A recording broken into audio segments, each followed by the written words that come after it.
Coucou tout le monde, salut les gens, j'espère que vous allez bien. Alors, aujourd'hui, quoi de neuf? Quoi de neuf? Rien du tout. Donc, nous sommes au mois de novembre, nous sommes le 13. Oh, qu'est-ce que je raconte? On est le 17. Je suis complètement déphasée. On est le 17. Et vous m'avez demandé de regarder pour... Ah oui, je m'en souviens. Oui, on est le 17 novembre et vous m'avez demandé de regarder pour André Berkoff. Voilà. C'est tout. Allez, bonne nuit. Non, je rigole. André Berkoff, est-ce que c'est une opposition contrôlée, voilà, ou pas? Parce que, bon, dans son émission, dans ses émissions, il dénonce beaucoup de choses. Mais est-ce que, concrètement, c'est vraiment quelqu'un qui, du côté de la dissidence, ou est-ce que c'est quelqu'un qui détourne l'attention? En gros, c'est un peu ça. Donc, on va regarder. Alors, André Berkoff, qu'est-ce qu'on peut nous dire sur ce monsieur, s'il vous plaît? Moi, j'aime bien. Enfin, j'aime bien. Fut un temps, j'écoutais un petit peu ses émissions quand, au tout début, hein, quand il y a eu le coco, tout ça, je regardais un peu, j'écoutais, mais bon, maintenant j'écoute plus. C'est avec Toxin et tout ça. J'aime pas trop. J'aime pas trop Toxin. Non, je vous dirais. Je le sens pas du tout, par contre. La chaîne Toxin, il y a un truc qui me dérange chez eux. Je ne saurais pas... J'ai pas creusé la question, mais voilà. Je reste... Non, je sais pas. Il y a un truc qui me dérange, je saurais pas définir, mais c'est une sensation. Alors, André Berkoff, s'il vous plaît. La réceptivité. Oui, bah c'est des ondes radio. Il travaille à la radio. Ah. Attends. Ouais. J'ai la radio, j'ai le côté artistique, mais j'ai la... Comment dire? Il est persécuté, cet homme-là? Il est poursuivi? Il est... Ah bon? Schizophrène. Ah. Ouais. On sait pas trop si c'est du lard ou du cochon. Il penche des deux côtés, en fait. Pour l'argent. J'ai l'argent ici. Oh là, attends. Mon téléphone, il va s'éteindre. Attendez 2 secondes. Alors là, faut que je le dépose. Tu m'entends? Est-ce que vous êtes là? Ça a coupé l'enregistrement, mais ça n'a pas coupé le téléphone, donc ça va. Donc j'étais en train de dire quoi? J'étais concentrée, bon sang, je sais plus ce que je disais. Donc, on ne sait pas si c'est du lard ou du cochon. Mais j'ai une question d'argent. Et j'ai un mur. Un mur. Là aussi, il y a des murs. Solitude. Ah.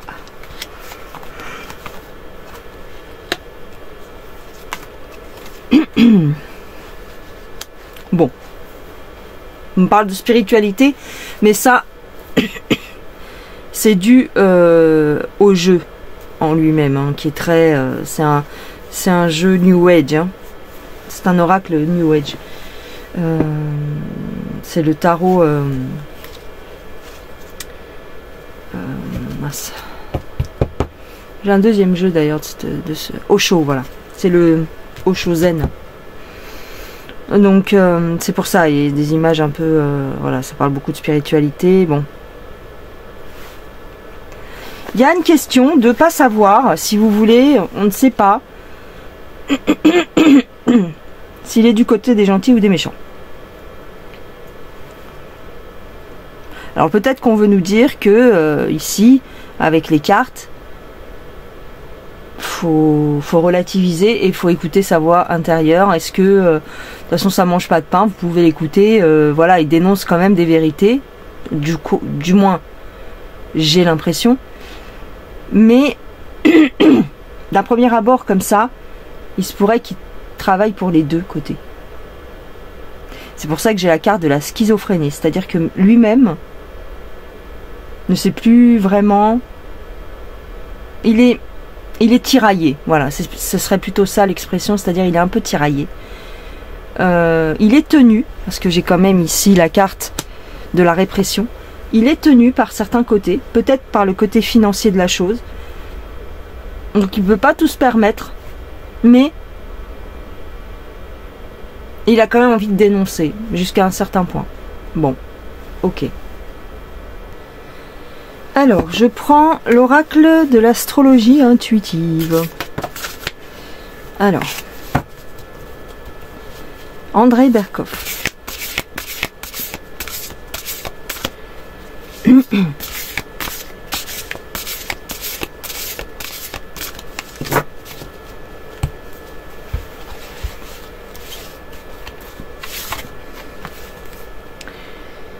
Esprit d'entreprise, ah bah très bien.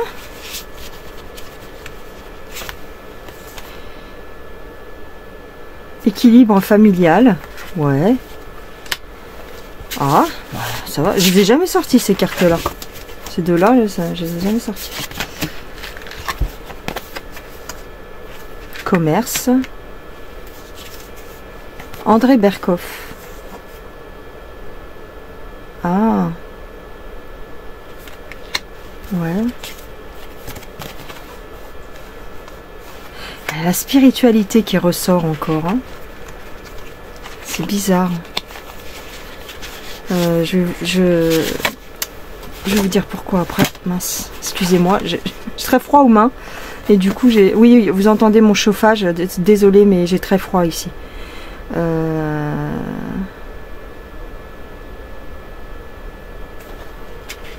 Encore une fois, l'argent qui débloque, l'argent qui permet de faire certaines choses. Donc, à mon avis, j'ai un rayonnement. Alors, est-ce que c'est peut-être lié à son passé, c'est-à-dire, est-ce que le fait de travailler pour des grands groupes ou pour la télé, j'en sais rien, pour la radio, et de se faire forcément un bon salaire, est-ce que ça lui a permis, par exemple, de venir en aide à des gens de sa communauté, ou c'est des gens de sa communauté qui l'ont aidé à avoir ce poste par le passé, hein, bien sûr, parce que maintenant il est proche de la retraite, s'il n'est pas à la retraite déjà, mais qu'il continue à travailler, je sais pas, mais il y a une histoire d'entraide de la communauté. Je sais pas pourquoi on me dit ça. Je sais pas si c'est lui qui fait des dons ou si c'est la communauté qui l'aide.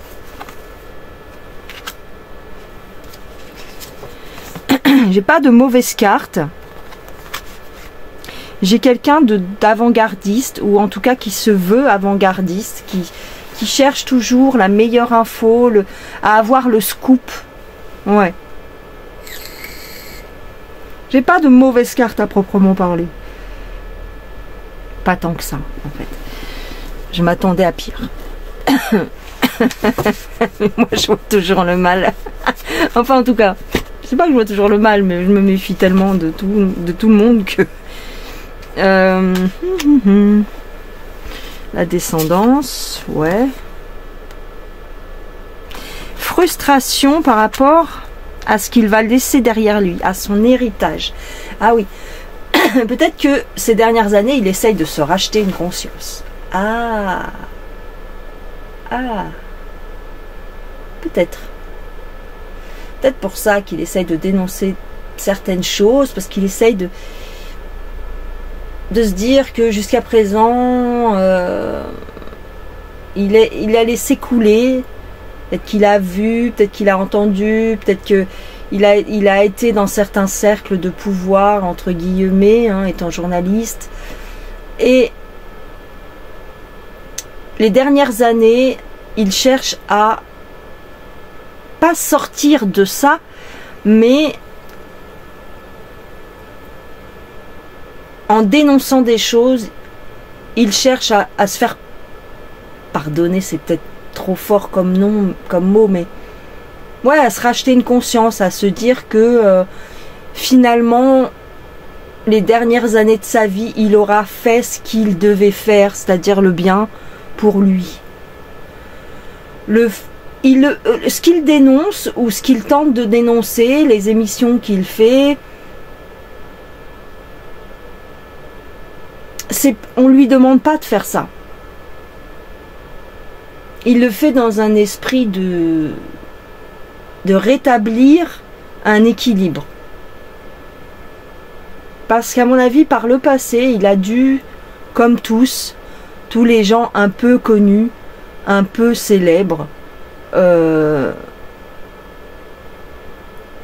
côtoyer le fond du seau, tu vois. Il a dû voir des choses, il a dû voir il a connaissance des choses. Je dis pas qu'il a trempé dedans, peut-être étant plus jeune pour pouvoir percer, pour pouvoir se faire accepter. Mais c'est maintenant il essaye de faire le bien. Voilà, c'est ce qui me vient. Il essaye de se racheter ou d'équilibrer, c'est-à-dire racheter les fautes des autres, passer l'éponge, essayer de nettoyer, essayer de... Pour ça qu'il reçoit les dissidents, qu'il parle avec les dissidents et tout, avec Didier Raoult, des gens un peu à la marge comme ça, considérés comme des complots ou comme des charlatans, comme on a dit de Didier Raoult. Le fait de leur donner un micro, de les faire parler, de les recevoir, pour lui c'est une façon de se donner bonne conscience. Vous voyez ce que je veux dire? Voilà, au moins je l'ai fait, au moins je l'ai dit, maintenant je peux partir tranquille. Vous voyez? Parce qu'il arrive à maturité, quoi. Il arrive à maturité comme un bon fromage. C'est-à-dire, il est plus près de la fin que du début, hein. Voilà, c'est tout, comme nous tous. Je veux dire, enfin, on va tous en passer par là. Donc il arrive à un certain âge et il se dit que c'est ce que son âme lui demande, ou sa conscience. Voilà, c'est ce que je dirais. Parce qu'il y a vraiment cette ambivalence, ce côté schizophrénique, comme on nous a dit avec le premier jeu, de se dire j'ai encore des liens avec ce qu'on appelle l'élite, hein, la mauvaise élite, hein, certains politiques, certains hommes d'affaires. Il a encore des liens avec ces gens-là. Donc, il ne peut pas couper totalement les liens, tous les liens. Il en a coupé certains, mais pas tous. Et ce côté schizophrène, c'est ça. C'est-à-dire qu'il veut dénoncer quand même, tout en essayant de pas trop en dire, parce que il peut pas aller trop loin. Il a une certaine... Est-ce que ce serait une épée de Damoclès? J'en sais rien. Je pense pas qu'on attenterait à sa vie. Je ne le vois pas en tout cas. Mais certainement qu'il a reçu des directives. C'est pas des directives dans le sens tu dois faire ci ou ça. C'est des avertissements. Voilà, c'est plutôt ça. Des petits avertissements. Peut-être même pas verbalisés, peut-être même pas écrits, mais en tous les cas, on lui a fait sentir que s'il allait trop loin, ça pouvait mal tourner, vous voyez. Donc il en a conscience, il le sait, donc il va pas trop loin non plus, il laisse parler les autres sans jamais trop parler lui-même, vous voyez ce que je veux dire? Et je pense que c'est dans ce sens-là qu'il joue son rôle. Il offre une tribune sans trop se mouiller complètement, enfin, il se mouille parce qu'il reçoit ces gens-là, mais ça reste dans la limite de ce qu'on l'autorise à faire, en fait. Ça pourrait mal tourner si vraiment il prenait le taureau par les cornes et que, Tu vois, si ouvertement il disait ouais, nanana, faut vraiment pas se faire picouser. Je l'ai jamais entendu dire ça. Je l'ai plutôt entendu dire, par exemple, qu'il était pour le libre choix de chacun. Vous voyez, ce genre de nuance. Et il y a beaucoup de gens, on va dire, publics, qui restent dans la nuance parce qu'ils sont obligés, en fait. Ils peuvent pas se permettre de dire trop crûment ce qu'ils pensent. Et c'est un peu le cas de Berkoff. Je pense que c'est un peu son cas. Il peut pas trop se permettre de parler parce qu'il n'est pas libre totalement. Par certains côtés, par certains liens qu'il peut avoir avec des personnes influentes. De moins en moins, mais il en a quand même encore. Voilà. Donc, c'est pas une opposition contrôlée en tant que telle, mais c'est quelqu'un qui reste un journaliste. Je sais pas comment mieux expliquer. Ça reste un journaliste, ça reste quelqu'un qui a pignon sur rue, quelqu'un de connu, donc ça restera toujours comme ça. Donc il y aura toujours une... C'est très vaste. Vous savez, tout n'est pas tout blanc ou tout noir. C'est nuancé dans la vie et ça veut pas dire que c'est une mauvaise personne. Ça veut pas dire que c'est une bonne personne complètement. On peut peut-être pas lui offrir un blanc-seing et totalement lui faire confiance, je sais pas. Mais en tous les cas, s'en méfier comme de la peste, non, je pense pas. C'est quelqu'un de neutre. J'ai le sentiment d'une neutralité, mais d'une neutralité forcée. Vous voyez? C'est ça. C'est un peu la Suisse du journalisme, Berkoff. Mais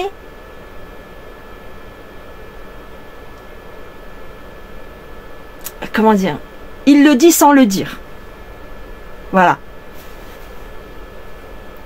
Et ce serait pas mal que, par exemple, les journalistes de télévision actuelle fassent la même chose. Il y en a certains qui essayent. J'ai entendu, par exemple, de temps en temps, la blonde, là, son nom ne me revient plus, Ferrari, voilà, Laurence Ferrari, qui des fois, elle pète un boulon et elle te lâche des trucs... elle te lâche des trucs de fou à l'antenne. Bon, pour l'instant, elle s'est encore pas fait virer, je crois pas. Il y en a certains, des fois, ils lâchent un truc. Alors après, certainement qu'ils se font remonter les bretelles, j'en sais rien. Mais c'est pour ça que Berkoff aussi, il est pas souvent à la télévision. Hein. Je crois que de temps en temps, il est invité sur CNews. J'ai dû le voir sur des émissions de Morandini, le pédo. Mais il s'est fait latter, hein. Il s'est fait... on l'invite pour un peu le tacler et le rabaisser. Maintenant, Berkoff, c'est quelqu'un qui sait parler, qui est très intelligent et qui se laisse pas écraser, bien sûr. Mais on l'invite une fois, on l'invite pas deux. Ou alors sur des chaînes qui ont moins d'audience, quoi. Voilà. Donc je dirais, voilà. C'est quelqu'un que... Je pense qu'il est toujours intéressant d'écouter de temps en temps. Et puis, voilà, ça mange pas de pain. Je le vois pas tout noir. Je le vois pas... Je vois pas quelqu'un de nuisible. Je vois pas quelqu'un de complètement négatif, non, pas du tout. Au contraire, voilà, il essaye à son niveau, il essaye de démontrer par A plus B qu'il y a quelque chose qui colle pas rond, qui tourne pas rond. Voilà, voilà, il y a quelque chose qui tourne pas rond, donc il essaye d'ouvrir quand même les yeux aux gens. Et je vous dis, c'est un genre de rédemption pour lui, c'est un genre de se dire, oui, j'ai fait partie de la clique. Mais j'ai ouvert les yeux, mais j'en suis sortie, enfin, pas tout à fait, mais presque. Donc je me permets de faire des émissions où j'invite des gens, où ces gens peuvent parler librement. On fait une petite contradiction, histoire de dire qu'on reste journaliste et qu'on offre un large éventail de questions-réponses voyez, qu'il y ait un équilibre dans le discours, que toutes les opinions soient représentées, mais c'est quelqu'un qui pense à peu près comme nous. Pas sur tous les sujets, attention, méfiance quand même, pas sur tous les sujets. Par exemple, c'est pas une personne qui va être anti-picouse, complètement. Et déjà, il le dira jamais à l'antenne. Il est peut-être anti-picouse coco, mais il le dira pas ouvertement. Voyez où est la nuance? Voyez où est le truc en fait? C'est que s'il le disait trop ouvertement, ce serait un petit peu chaud pour ses fesses quand même. Voilà, donc c'est comme Didier Raoult. Didier Raoult, il peut pas vous dire qu'il est anti-picouse, c'est pas possible, parce que il a travaillé en laboratoire toute sa vie, enfin dans des hôpitaux, dans des trucs, donc il peut pas dire ça ouvertement. Mais comme c'est un spécialiste en virologie, pour lui, il est persuadé que les virus existent, donc il peut pas être anti-picouse à 100%, voyez. Mais c'est déjà bien qu'il parle de la picouse ARNM, voilà, c'est déjà bien. Faut en prendre, faut prendre ce qu'il y a à prendre. Après le reste on s'en fiche, j'ai envie de vous dire. Opposition ou pas, si c'est des choses pertinentes que les gens racontent, on peut écouter, ça mange pas de pain, voyez. Ça veut pas dire que, de toute façon on s'en fout, ils sont pas de notre famille. S'ils sont méchants, s'ils sont pas du bon côté, bah ils sont pas du bon côté, que je te dise. On s'est fait avoir, on se sera fait avoir, mais c'est pas grave. Enfin, c'est pas dramatique. Tant qu'ils font pas de la récolte d'informations sur votre dos, tant qu'ils font pas, voyez, cibler les gens dissidents entre guillemets, ça fait pas, enfin moi ça me fait pas de mal, moi je m'en fiche en fait. Mais il y a des informations qui peuvent être intéressantes, donc bah on va pas se priver d'écouter quoi, voilà, c'est tout. C'est tout ce qu'on nous demande, hein. On nous demande pas non plus d'aller faire un resto avec, tu vois, de partager un sandwich avec ou quoi. Non, c'est juste des émissions sur YouTube, on s'en fout quoi. Le mec il est, même si c'est une opposition contrôlée, ben on s'en fiche un peu. Hein. Moi je suis un peu revenue de tout ça. Il y a des choses qui sont intéressantes, par exemple sur des personnages comme Florian Philippot. Si ça se trouve, Florian Philippot, c'est une opposition contrôlée, mais il en a peut-être pas conscience. C'est-à-dire que lui, il fait les choses comme il faut. Pour lui, il fait les choses comme il faut.